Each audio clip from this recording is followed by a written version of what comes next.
Hey, what's up? You caught me grooving out to our opening theme song. This is Act Now. I'm Julianna Forlano.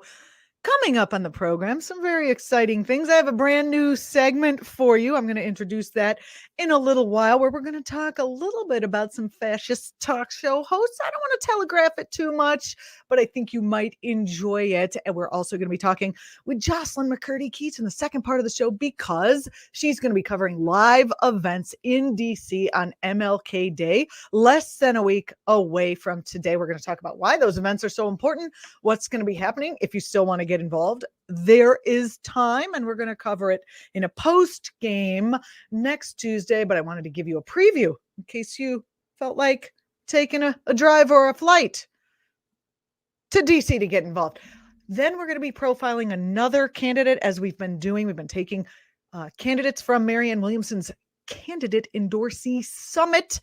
We're talking about Queen Johnson today. She's running for New York's 8th District, which represents Brooklyn and Queens.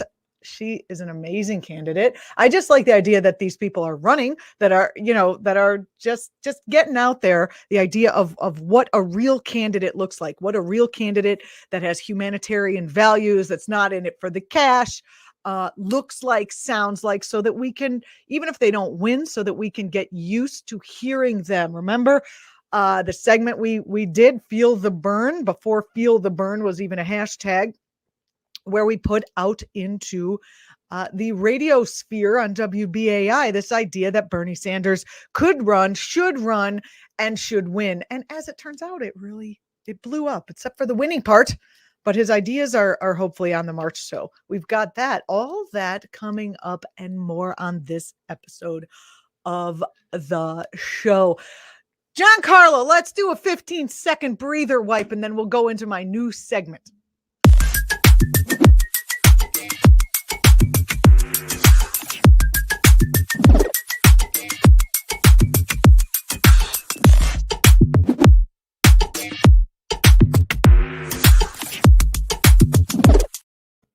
All right, everybody. Here's the new segment on the show. It's called, but don't play the thing yet, Giancarlo. I'm just going to set it up for the viewers. It's called Another Embarrassing Paisan. I wanted to give you a little bit of context about why I'm making this segment. Paisan means a person who shares a person's place of origin. So for me, it would be other people who come from Italy. It means a compatriot.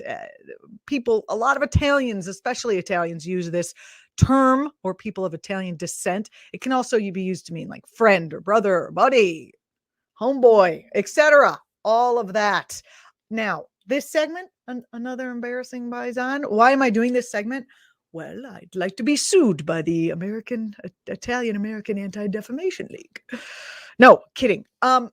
Here's why. While I was hosting the Julianna Forlano show and also the morning show on WBAI, I got a lot of people calling, texting, pulling me over at live shows to secretly whisper into my ear that they're very glad that a radical progressive such as myself, who, by the way, I mean, talk about radical. I still believe in somewhat of electoral politics. And also, I'm anti-capitalist. Anyway, they would pull me aside and say, it's so nice to hear your voice. All of my Italian relatives are on the right now. They're all right-wingers. I'm all by myself. And it's just really nice to hear that there are still some Italians who aren't like that. So here I am doing this new segment because somehow every time I see a paisano of my own doing something that really supports the oppression of immigrants, the oppression of any people at all, the oppression of people whom they descended from, it always just really strongly disappoints me. I just don't like it, and I don't get it. So I've made this new segment called Another Embarrassing Paisan. Giancarlo, hit it.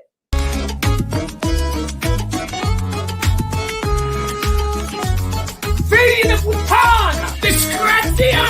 Sciara! Corno! Qua Napoli dove mamma! I corni! A fanculo tu e nonna! Hai capito? Thank you very much to Jesse Head for making that beautiful opening for me for this segment. Okay, to start our first inaugural episode of another embarrassing paisan. According to a 2016 post-election BuzzFeed news poll, Italian Americans were the second largest white ethnic group to vote for Trump. First were the Germans, and you can read into that what you will, like history repeating itself. Read the rise of fascism in Europe, circa just before WW2. It was first the Germans and then the Italians, and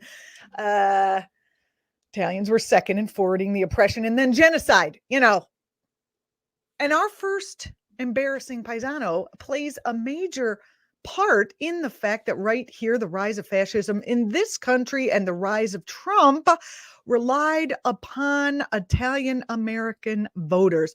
Introducing to you, and I hope you don't already know who he is, Dan Bongino. This is not Dan Bongino. We need a picture of Dan Bongino. Where's Dan Bongino? There he is. The New Yorker just did a profile on Dan Bongino. You're looking at it right here. Bongino is one of America's most popular radio conservative commentators. And according to the profile in the New Yorker, he boasts an audience of 8.5 million radio listeners a week. He's also a commentator on Fox. I think he has a Saturday night show. And he has a podcast where he spews venom and anger and rhetoric, which is a cheapened form of talking that has very little connection to facts and honesty. Anyway, he does that from his basement, where he himself, in the New Yorker article, admits that he doesn't get out of much. Anyway, he says things like this, quote, "They hid information about Joe Biden and his corrupt son." That's what he's always talking about, even though his massive support for Donald Trump shows that he loves corruption and graft. I don't understand it. I mean, Italians, it's a funny thing about graft and corruption and the role of those two things in Italian society. And when Joe Biden, he's crucifying on his show Joe Biden for being corrupt and a grifter, when really Trump is just, they support Trump for the exact reason that he is corrupt and a grifter. Like, they like that. Anyway, I have some nice clips of Bongino that I would like you to suffer through. All right, here we go. So first of all, I want to give you a sample, and you'll possibly be disappointed in him as well, of his climate change denial. He's constantly denying climate change. Let me see if I can pull up this thing here for you. You understand they're just making it up, and you're a sucker if you believe this. You're like the parent who puts their kid in a mask because, I don't know, you hate your kids, you hate the truth. I don't know. Well, that's exactly why I put my kid in a mask, because I hate my kid. I mean, that was a quickie he was trying to slip through. All right, let's get on to the denial of the climate. It gets worse from there. You're just so blind to science. Numbers mean nothing to you. People are dying everywhere. The disastrous effects of storm and climate change. Actually, only a fraction of the people are dying now, despite 4 times the population than were 100 years ago. Okay, so even if that were true, you would expect that, because climate change has to do with change from our pre-industrial 100 years ago situation that we were in. Have you ever seen the graphs? I didn't get one for you. Have you ever seen the graph? It just goes up exponentially. So this is just an example of the bullshit mixed with hate that 8.5 million people are tuning into. I do want to say directly to you, Dan Bongino, since I'm sure you're watching this, the olive groves, the 100-year-old olive groves in southern Italy, where I'm assuming your family came from, just an assumption, could be not the truth, but you got the look, genetically. Those 100-year-old olive groves are dying. The chestnut trees all dead due to blight, because the climate has changed. Climate change literally means the climate has changed. So even in your home country, this is affecting your home country. What do I say to that? Nothing. You just lie. Again, you're programmed to be an idiot. and you never disappoint. Just like your mass cult, your climate change cult. Thumbs are getting worse. Frequent. People are dying. You have any data to back that up? None at all. The data. Yes. Yes, we do. And are we saying, I mean, did not a lot of people just die in those tornadoes that ripped across the country? Did not a lot of people die in New York City from a freak flood that just came and killed them in their basement apartments recently? Are these things connected to climate chaos? Did not anyone die in the U.S., in California, in the wildfires? Yeah, people are dying. It doesn't have to be the entire country of Bangladesh gets drowned before you look at the numbers, and the numbers support what you're saying. Anyway, I could talk back to this guy all day, but I'll let him speak for himself. Tell the opposite. It doesn't matter what you say to them. Their heads they're full of 6 feet of concrete. These are the dumbest people on planet Earth. That's so interesting because we're very highly educated, especially the people who are concerned about climate change. And the other thing about Bongino that is so disappointing, further disappointing, he too is well educated.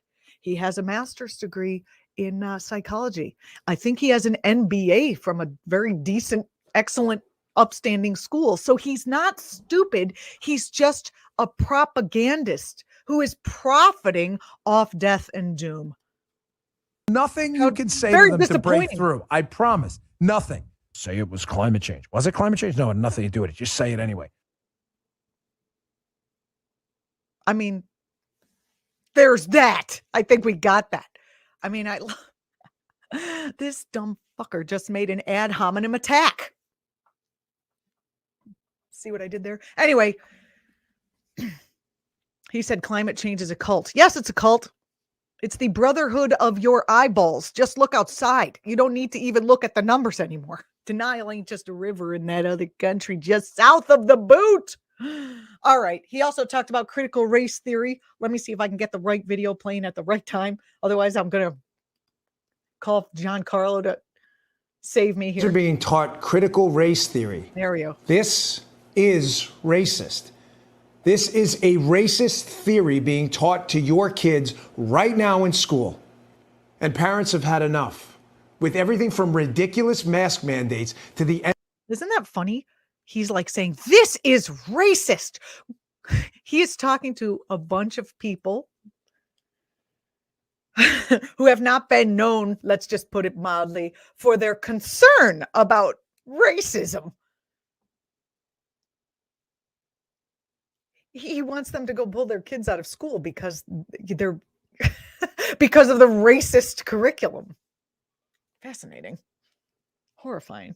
Endless indoctrination of their children. They are unapologetically standing up to school boards to stop. Okay, I just want to say education is kind of an indoctrination of your children. My daughter just had to learn about the flag and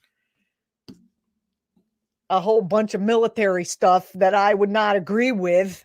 That was only half the story. Oh, I don't know what's happening to the video here, but no one wants to watch more of it anyway. These ridiculous mask mandates and the destructive indoctrination.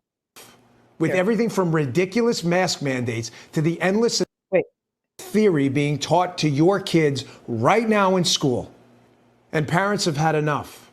With everything from ridiculous mask mandates to the endless indoctrination of their children. They are unapologetically standing up to school boards to stop these ridiculous mask mandates and the destructive indoctrination of our children with critical race theory. Okay, so he's putting that masks have to do with racism, and you're welcome that this is all blacked out over here and that you can't see him. All right, moving along. He also talks about white supremacy and how it's not real. Here we go.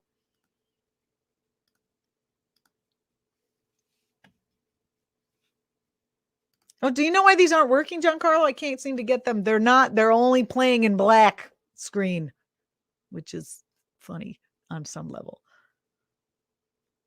Oh, I'm gone. There we go. Nope. I don't know where we're at. What happened? Oh, I think JC is in the background going to fix this for me. And in post, I'm going to cut this part out with the giant pause, and then you'll never even know it's here. Oh, wait, we're in a live show. There is no post. Anyway, here we go. Every objection to blue despoilation is now openly ascribed to white supremacy. Don't want to be late for work because regime-favored protesters are illegally blocking an intersection? White supremacy. Object to being beaten up on the streets? White supremacy. Wait a minute. Who's getting beaten up on the streets? Pretty sure it's not whites. Want to see the laws enforced equally and impartially?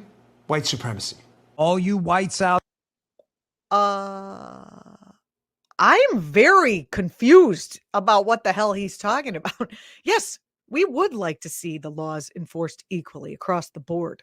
We would like police to be held responsible for crimes they may commit, whether on the job or off. We would like billionaires to be held responsible regardless of their money. We would like our politicians who are either war criminals or treasonous or any other, name any things that they've been doing over the past couple of however long you've been alive and before.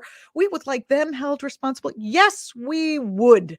And we would also like people like Kyle Rittenhouse to be held responsible for basically going across state lines and shooting people. We would like that. I could go on, but I'm going to let him go on to show you why I am embarrassed of him. Out there, white men, white kids, white moms, you're all racist slobs. Everybody hates you. You're mutts. You should never vote, never show up again. You shouldn't have any representation. You know, there is this book. Have you ever considered it wasn't that long ago that Italians were not considered white. And now you whitened it all up. Oh God, I don't even want to wade into that discussion without an expert because I fear I will get myself in trouble.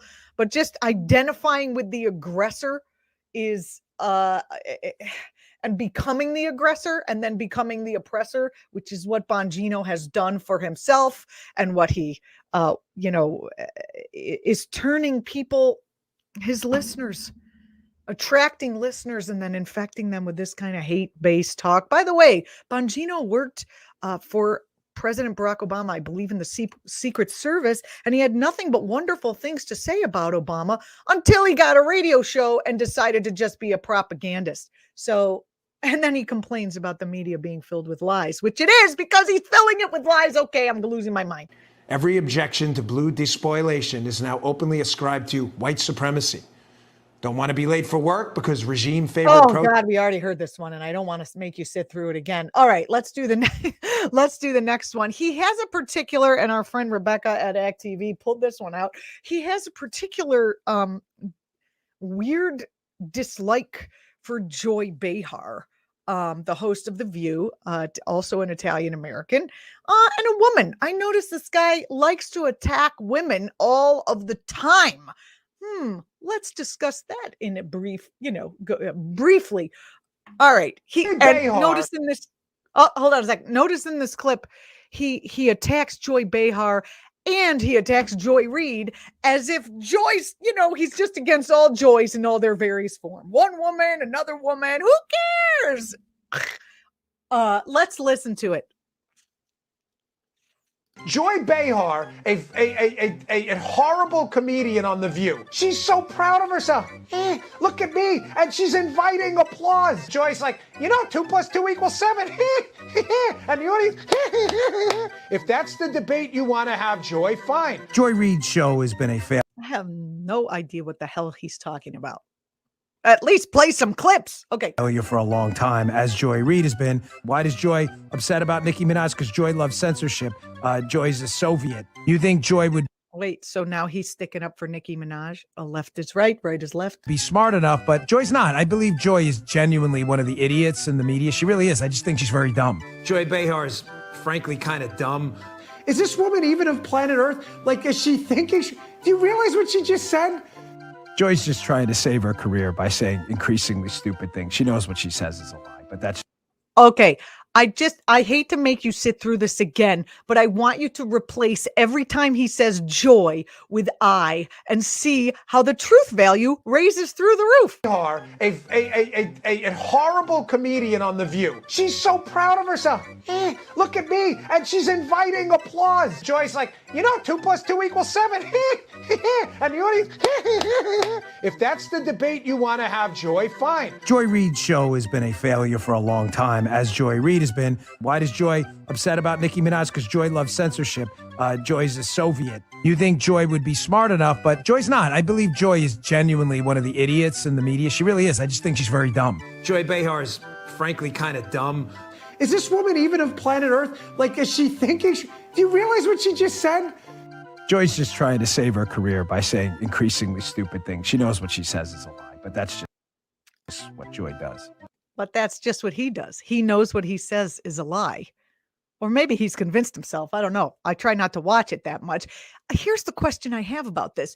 Are people who listen to talk radio like this show really watching Joy Behar every day? Or is it their like wives or mothers that are watching The View and Bongino is just fomenting strife by attacking her even within the most intimate of bonds? There's a big moral and spiritual mistake of splitting people from each other who love each other. And this is what this guy's doing. I mean, Joy was talking about there being no more hell with Betty White, by the way. We've been talking about Betty White recently since she passed away. Joy was talking about there being that an evangelical preacher said that there's no more hell and they're trying to do away with this concept of hell in certain areas of the religion. And she talked about that with Betty White in an interview. Here, I have a segment of it I'd like you to see, and it ties in here a little bit. Let's play the Betty White piece. Get along with everyone on the Golden Girls? I mean, yes. You did? Oh, yes. Wait, this is the whole video? I only need the one Giancarlo. The 155 to 238. Hold on, let me see if I can there you go. Look at that. Oh, I was just playing it. Where did you do that? Bring that back. Oh, this is a disaster. I hope you're enjoying the show. There's a new preacher talking about how there's no such thing as hell anymore, that they don't believe in hell anymore.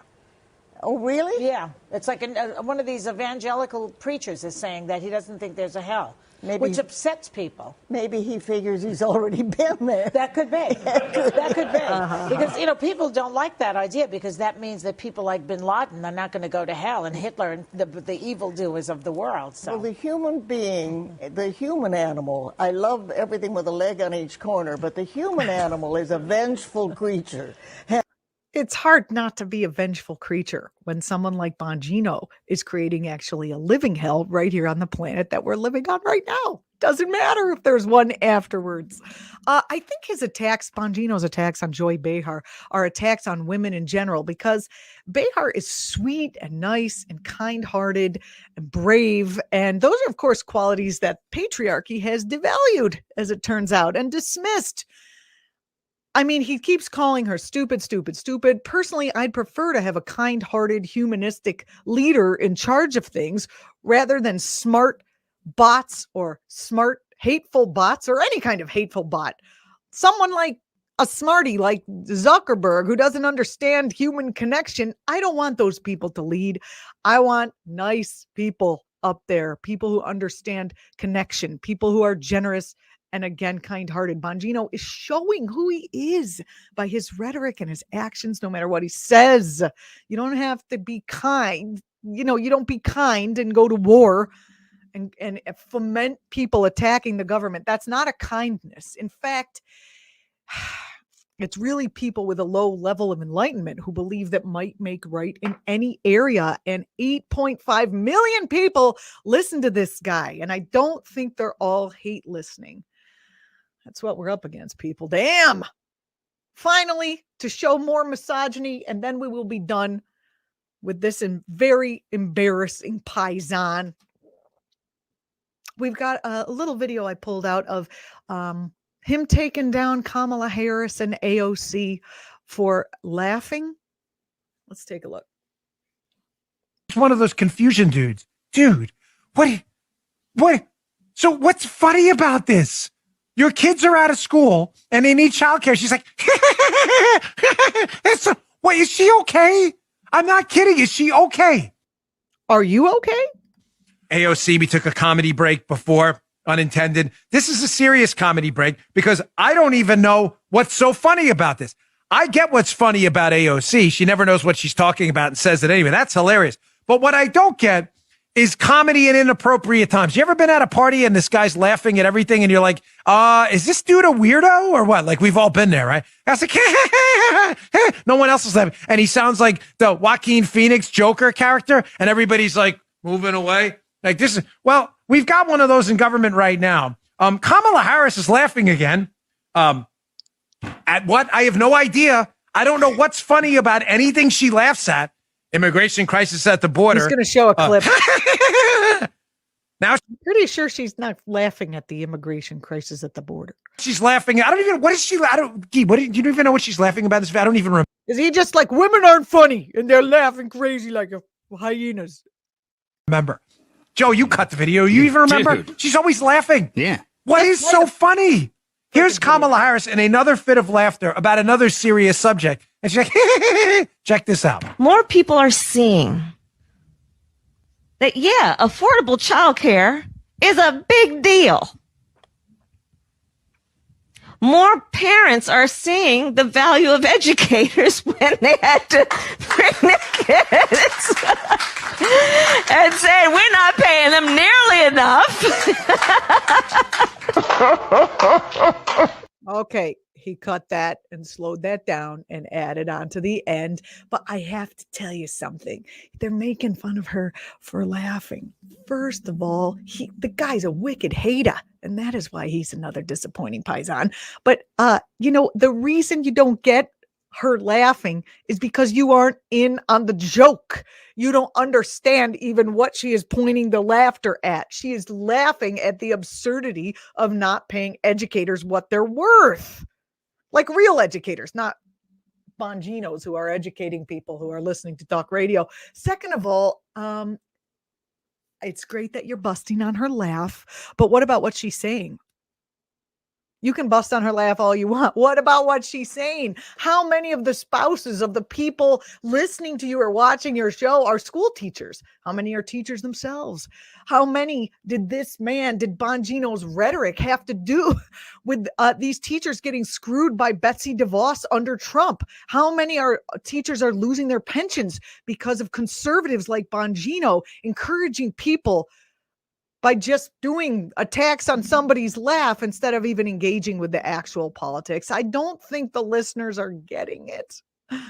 And third, just FYI, she is in front of a live audience where obviously someone in the audience reacted and she was reacting off of that. And do I have to remind you of the Howard Dean story? Oh, yes, I do have to remind you of the Howard Dean story. When you take clips and you play them over an internet, over a TV, over a screened medium, of things that happened in a live space, they don't always play out exactly as they are playing out successfully in a live space. I can't believe I have to explain this. If we spent all day explaining the ins and outs of what propagandists are doing, we would spend all day.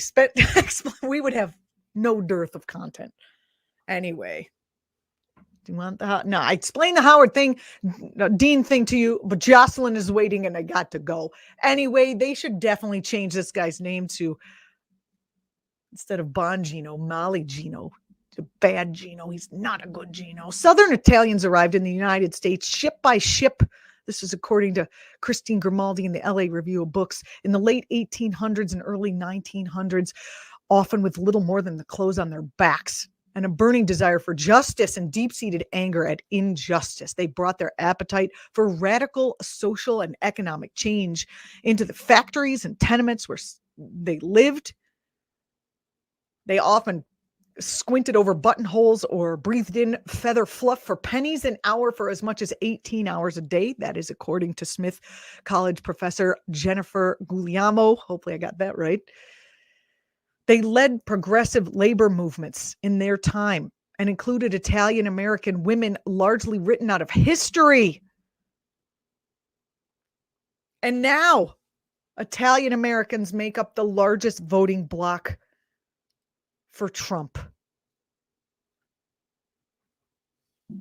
Pushed there by talk radio host and our very first embarrassing paisan, Dan Mangino. I'm Julianna Forlano. We'll be back in our next segment to talk with Jocelyn Macurdy Keats. Stay tuned.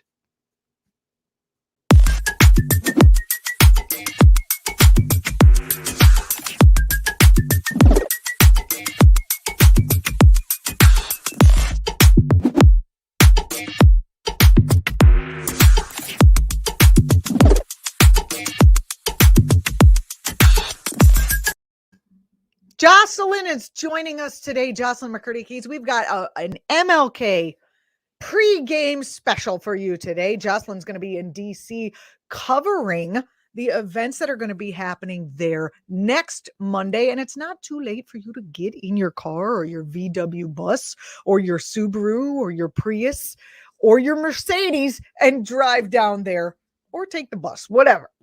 Wear a mask. Jocelyn, thanks for joining me on the program today. Hello, Juliana. How are you? Good. How are you? Lovely. It's very cold out. Oh, yes. So cold. Unless you're in the South and then you're dying because there's no such thing as climate change, according to our last segment. Anyway, what's going on in DC next week on Monday? Oh, boy. So there is some drama over MLK Day, and it's not MLK's son's fault. Let's put it that way. What is happening? Tell people. You know, we've talked about voting rights a lot on the show. And just to recap for people, Black voters turned out in historic numbers in 2020, which launched this aggressive voter suppression push in 2021. We had 400 voter suppression bills introduced in state legislatures all over the country. And meanwhile, the people who got elected by these Black voters, the Democrats in Senate and the White House, have just been playing kind of coy with the issue, allowing Manchin and Sinema to obfuscate the whole process, not pushing hard enough to remove the filibuster. And so MLK Jr. III, Martin Luther King's oldest son, is saying, hey, you know what? We're not going to just pretend this is all normal, because you all are not doing your job and keeping your promises to Black communities in America. We're going to do our own thing. So instead of engaging with the political events around MLK Day, they're sort of protesting it and doing their own thing. A peace walk at 9 a.m. in DC and actions in Arizona. So there are events, other events scheduled to go on by other groups. Is that right? That is true. And the website for Deliver for Voting Rights is the website where you can find things in your local area, or again, come to DC, where Martin Luther King Jr. gave his famous "I Have a Dream" speech. Absolutely, yes. Memorial. All right, so you're going to be there, is that right? I am. I think that we, a number of us are actually on the act.tv team.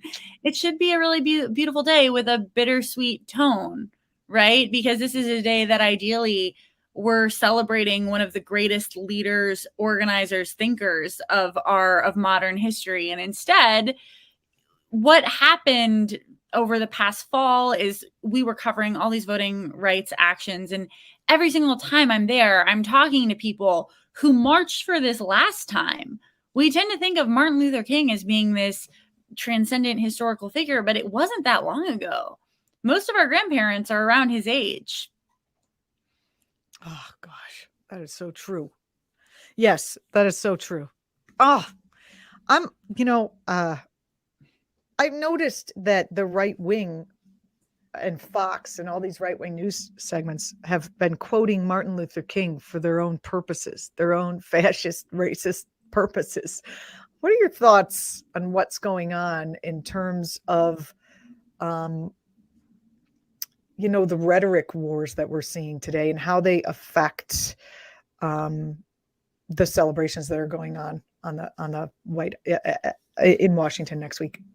Well, I think there is a social and historical trend that we need to be aware of as consumers of media, just citizens, that when somebody who radically alters the way we view human rights a generation passes, a couple generation passes, we start to embalm them in this neutral gauze of like, oh, I would have loved MLK if I were alive at his time.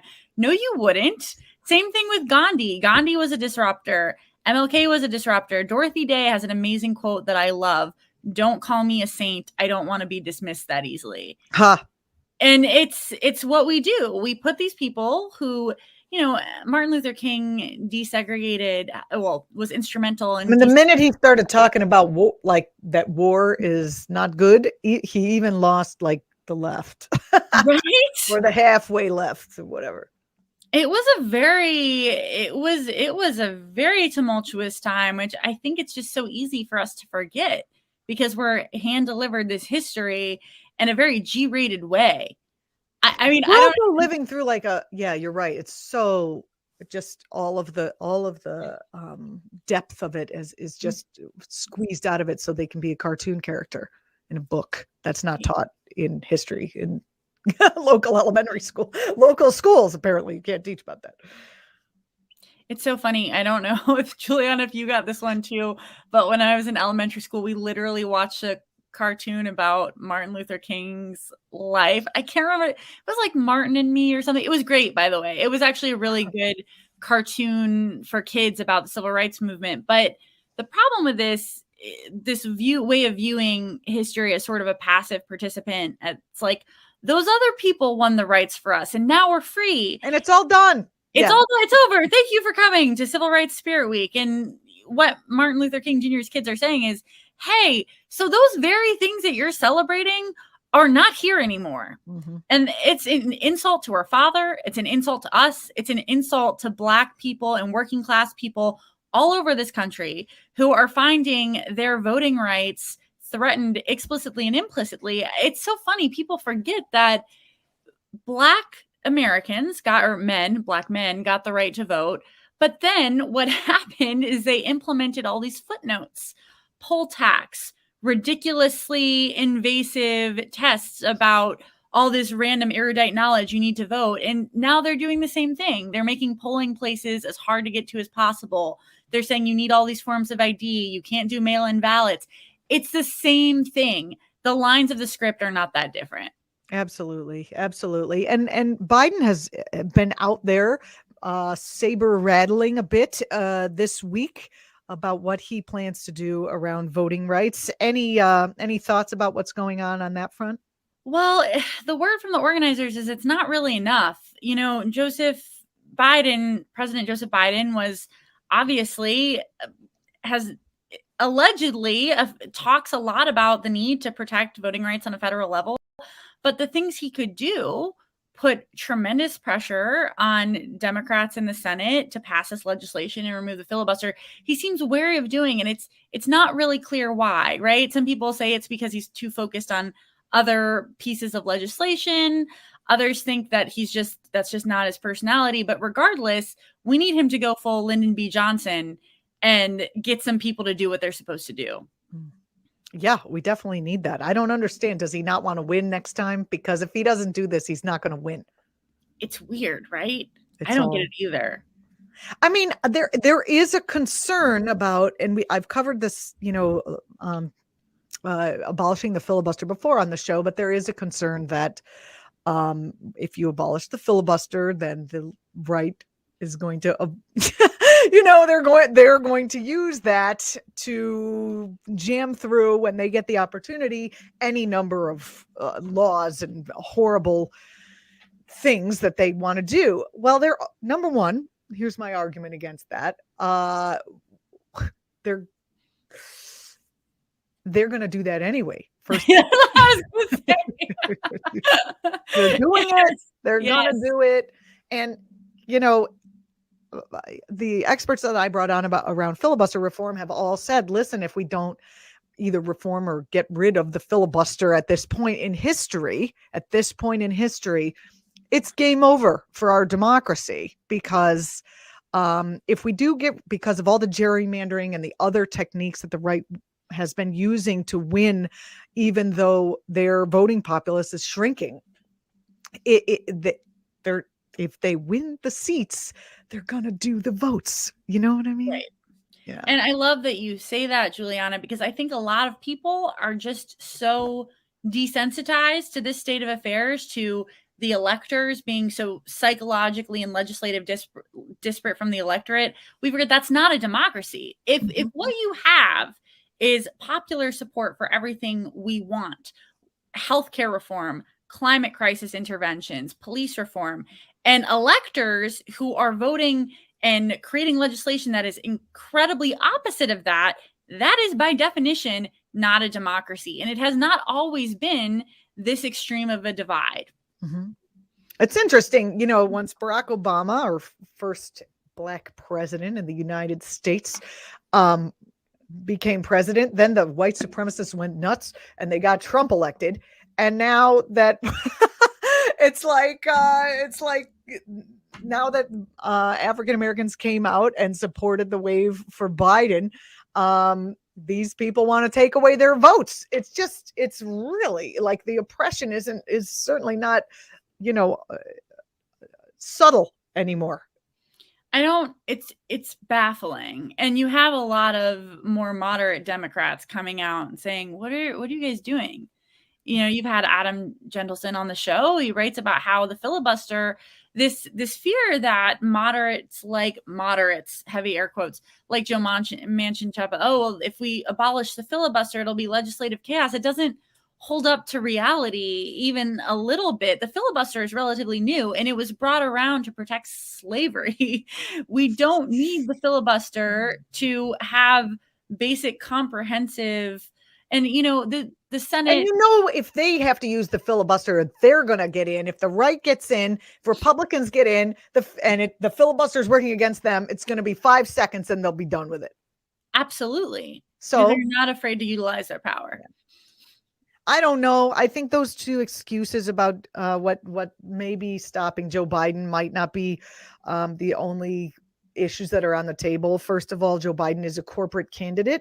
And if the filibuster is done away with, then many things that the corporate state is supportive of will be voted down, or they'll be, you know, our electors will be forced to vote them down or stand up and show who they really are. And then be voted out, because the people want what the people want, which is justice and a kind society. And I think that encompasses everything. I think that's actually very true. And it feels like this administration loves to use Congress as a crutch for why they can't act on the things that they were elected on, whether it's voting rights, student debt, aggressive. Oh, they're not going to do that because the banks have them by the. Yes. By the, you know, yes. Yeah. By the legislative power, right? Sure. Yeah, by the legislative. Yeah, it's terrible. I don't know. Should we even keep pushing for the on the left for the release from student debt? I think it's a dead issue. It's an interesting question, because I think, you know, it's what I'm excited about, at least, is that it's getting talked about more and more as what it is. The mainstream media has done that very good job of, sorry, I'm echoing. Can you guys hear that? No, it's okay. You're good. Okay. The mainstream media has really betrayed the American public, covering this in a bungled way. Oh, like these are just rich people who want their loans forgiven. That's not true at all. Sure, like 35% of people with student debt are in fact upwardly mobile professionals, but most are people who are working class students who that was their only way forward into an education.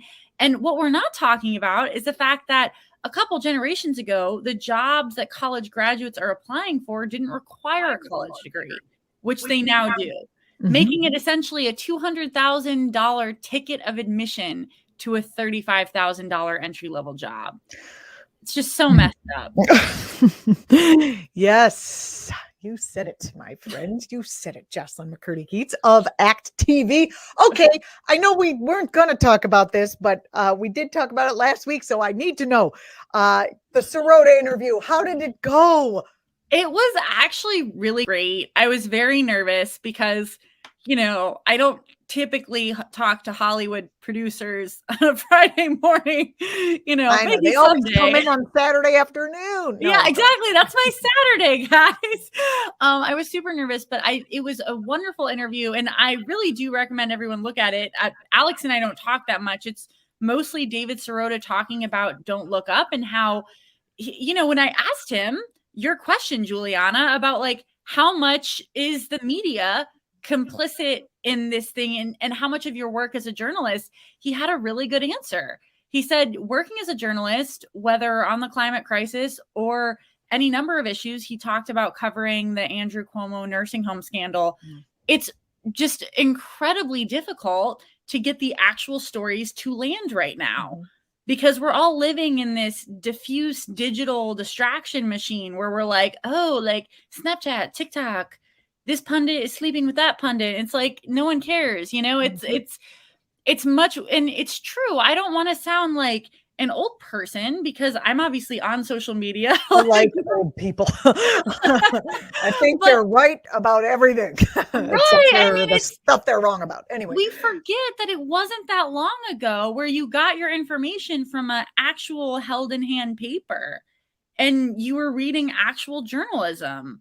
There wasn't this same prism of misinformation that could echo around the country and have people storming the Capitol. Like it's so a scary new world. Yeah. I mean, you have to push back a little because a lot of that journalism is also kind of propaganda-ish as well. That's true. What we have now true. it's crazy town. You know, it's it's crazy town. It's crazy town. I encourage everyone to go to actTV's YouTube page and watch the show with David Sirota. It's at Solidarity live from this past Friday with Jocelyn and Alex Lawson. Thanks so much for being on the show, Jocelyn. I appreciate it.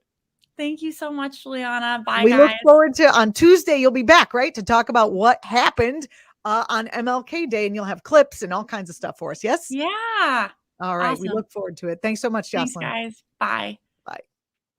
You're watching ActTV. Coming up next, I'm going to talk a little bit about another candidate from the candidate endorsee summit that's being run by Marianne Williamson that I think you need to know about. So stay with me.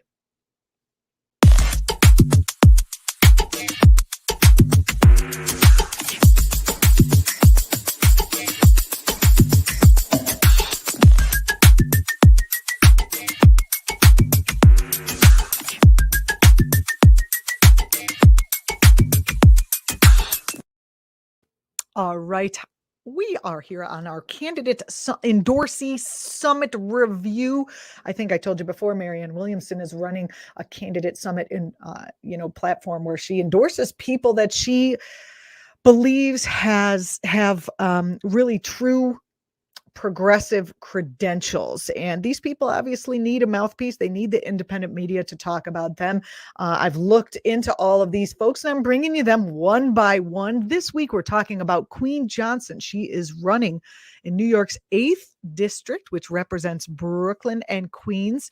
She is very concerned about the broken welfare system. She grew up in poverty herself. She wants to prevent the next generation from having to do the same and going through those same struggles, especially because we live in the richest country in the world. People should not be in poverty. She has a history of fighting for housing rights against big developers. And, she's got a lot going on for her. She wants to break the cycle of poverty by creating and improving access to jobs, increasing wages, investing in agriculture. I pulled these right off of her web page. But what's really impressive about Queen is that, it's the way that she is, the person that she is. So here is Queen speaking in her own voice about why she is running for New York's 8th. My name is Queen Johnson. I'm a community organizer, a mutual aid giver, a public servant, and I am a human rights activist running for U.S. Congress in New York 8. I was born and raised in Brooklyn, New York in the 90s. My mother was a working class single mother. We lived in a public housing development, high crime area. Our housing conditions was not the best, but it was considered home. My mom received government assistance and I received a public school education. I am not new to protesting at all. At the age of 13, I was protesting alongside Alice Sharpton against police brutality. My neighbor, unarmed 19-year-old Timothy Stansbury, was shot on my roof building by a NYPD officer. Of course, they called it an accidental shooting, but it was nothing accidental about this crime that the officer committed. As a mother of 3 young Black sons, 8, 6, and 4, I refuse for my sons to become another hashtag. And I refuse for our children to continue to grow up in an injustice system that the odds are against them based on the color of their skin. History is continuously repeating itself. And why is it? Enough is enough. This is why I am fighting to end qualified immunity. So all officers are held accountable for abusing their power in Black and brown communities like my own. Growing up in poverty, I knew I wanted to do more for my community. Although I couldn't afford to go to college, I did receive a college education. I took out the loans that were necessary, and I made it my mission to pursue my bachelor's degree in economic analysis because I wanted to study. How could I get my community out of the cycle of poverty? And I learned by creating and improving access to jobs, raising the minimum wage, investing and implementing agricultural programs, reforming our criminal justice system, and providing all people with access to basic social services, which includes education, healthcare, adequate food, sanitation, shelter, and clean water, are ways to reduce poverty. While completing my degree, I landed a job as a Medicaid eligibility specialist for the city of New York, and I was a part of a recertification unit. Why do we have a recertification unit when it comes to healthcare? And the heartbreak I experienced for having to tell someone they aren't eligible for healthcare, our human rights, based on a criteria made me sick to my stomach. That is why I am fighting for Medicare for all, because no one deserves to be denied healthcare based on a determination. My run for U.S. Congress is about protecting and putting the people first. I'm running against Hakeem Jeffries, a career politician who has created a pact to keep progressive candidates like myself out of office. But no pact will keep me silent. No pact will stop me from fighting, and no pact will be bigger than my community. As the people, we demand a Medicare for all because it will save thousands and millions of lives. As the people, we demand a housing guarantee to close the gap on the homelessness population. As the people, we demand a Green New Deal to tackle the climate crisis that we are all experiencing as a nation. As the people, we demand a justice reform to end our injustice system. As the people, we demand to abolish ICE and reunite these innocent children with their families.